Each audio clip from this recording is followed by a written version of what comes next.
Schooling ಆಗಿದ ತಕ್ಷಣ ನಾನು ಥಿಯೇಟರ್ ಟೀಮ್ಸ್ ಜಾಯ್ನ್ ಆಗಿಬಿಟ್ಟೆ. ಅಲ್ಲಿ ನವರಸಗಳಿರ್ಬೋದು ಎಲ್ಲ ಬಾಡಿ ಮೈಂಡ್ ವರ್ಕ್ ಎಲ್ಲ ಏನಿತ್ತು ಅದು ಮಾಡಿದೆ. ಅದಾದಮೇಲೆ ಐ ವಾಸ್ ಟ್ರೈಯಿಂಗ್ ಒಂದು ತುಂಬ ಆಡಿಷನ್ಸ್ ಕೊಟ್ಟಿದ್ದೀನಿ ಸೀರಿಯಲ್ಸ್ಗೆ. Okay. ಐ ಮೀನ್ ಆಡಿಷನ್ ಎಲ್ಲ ಇನ್ನೂ ಮಹಾನಟಿ ಆದ್ಮೇಲೆ ತುಂಬಾ ಆಡಿಷನ್ ಅಲ್ಲ ಮಹಾನಟಿ ಮುಂಚೆ ಮೊದಲು? ಬರಕ್ ಮುಂಚೆನೆ ನಾನು ಟ್ರೈ ಮಾಡ್ತಿದ್ದೆ. ಓಕೆ ಓಕೆ ಓಕೆ ಬಟ್ ಆಗಿರ್ಲಿಲ್ಲ. ಆಗಿರಲಿಲ್ಲ. Okay I mean I was doing a serial. Mahanati ಮುಂಚೆನೂ ನಾನು ಒಂದು ಸೀರಿಯಲ್ ಮಾಡ್ತಿದ್ದೆ. It was a very small role, but ನನಗೆ ಒಳ್ಳೆ ಡೈರೆಕ್ಟರ್ ಸಿಕ್ಕಿ ನಾನು ಕಲಿತಿದ್ದೆ. ಸೊ ಕಲಿಕೆಗೆ ಯಾವ ಪಾತ್ರ ಅದ್ರೇನು ಅಂತ ಕಲಿಯೋಕೆ ಶುರು ಮಾಡಿಬಿಟ್ಟಿದ್ದೆ. ಸೊ ಅದೇ ಸಮಯಕ್ಕೆ ಮಹಾನಟಿ ಬಂತು.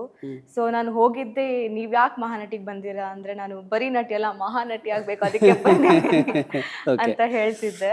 ಆ ಥರ ಶುರು ಆಗಿದ್ದು ನನ್ನ ಆ ಜರ್ನಿ. ಸೊ ನಟಿ ಆಗ್ಬೇಕಂತಾನೆ ಇದ್ದೆ. ಸೊ ಯೂನಿವರ್ಸ್ ಏನು ಹೇಳ್ತೀವಿ ಒಂದೊಂದೇ ನನಗೆ ಅಣಿವು ಮಾಡಿಕೊಡ್ತು. ಸೊ ಅದ್ರ ಪ್ರಕಾರ ಬಂದೆ. ನಾವು ಇಲ್ಲಿ ಲವ್ ಸೀಸನ್ ನನಗೆ ಮೋಸ್ಟ್ ಡಿಫ್ರೆನ್ಸ್ ಅನ್ಸಿದ್ದು ವರ್ಕಿಂಗ್ ಸ್ಟೈಲ್ ಅಷ್ಟೇ. But acting wise small screen ಆಗಲಿ ಬಿಗ್ ಸ್ಕ್ರೀನ್ ಆಗಲಿ ಡೈರೆಕ್ಟರ್ ಮೇಲೆ ಡಿಪೆಂಡ್ ಆಗುತ್ತೆ ಮೋಸ್ಟ್ ಆಫ್ ಇಟ್. ಅಲ್ಲಿ ಕ್ಯಾಪ್ಟನ್ ಆಫ್ ದಿ ಶಿಪ್ ಅಷ್ಟೇ.